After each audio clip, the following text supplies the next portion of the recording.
એટલે મને ફરિયાદ મેં તરત ફરિયાદ લખાવી મેં ફરિયાદ તરત લખાવી એટલે સીવર પોલીસ સ્ટેશન ફરિયાદ કરી પછી શું થયું તમને? મારી ભાવની દુકાને હતો મારી ભાવની દુકાન રેજાભાઈ નાથાભાઈના ભત્રીજાના ફોન મને કે તારી ઘોડો જતી ગઈ છે ગાળું દેવા હું ગાળું દેતી હતી હું તો ગાળું દેવા હું શિવર આવું મને કે તું અહીંયા આવ એટલે તને મારી નાખું મને એને કીધું એટલે હું એને ઘરે ન ગયો પહેલાં પોલીસ સ્ટેશન જઈને મેં ફરિયાદ લખાવી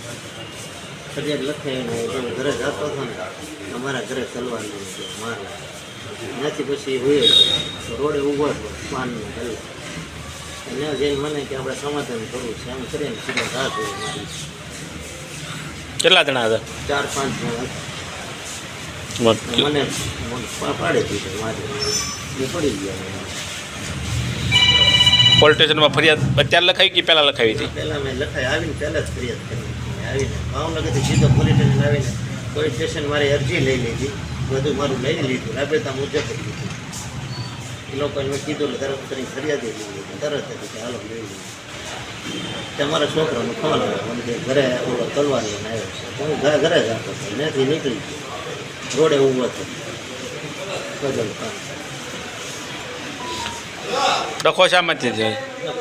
એને જીબીનું કનેક્શન પાનની દુકાને છે ને જીબીવાળા 1.5 વર્ષ પહેલાં કાપી ગયા ગેરકાયદેસર હતી ને એટલે કાપી ગયા ને અત્યાર સુધી એને કનેક્શન નથી મળતું અને વારંવાર દંડ આવે છે એટલે મને કે તું ભળવો છે મને ગાળું દેવા મારી માલિકીની જમીન છે જીબી એને કનેક્શન આપતા નથી એ બીજાના પાવરમાંથી વાપરે છે જીબી તો દંડ કરે એના નિયમ મુજબ અવારનવાર એને દંડ થાય છે. જમીન અમારી 3 માલિકીની છે મારી એકલાની નથી પણ બીજા માણસોની ભોગી નથી. મનુભાઈની જમીન છે મનુભાઈ છે જયસિંહભાઈ ચાવડા વિક્રમભાઈ શિવદાન ગઢવી એ પણ મારા ભાગીદાર છે અમે 3 ભાગીદાર છીએ પણ અવારનવાર મારી યાર જ બાંધે છે.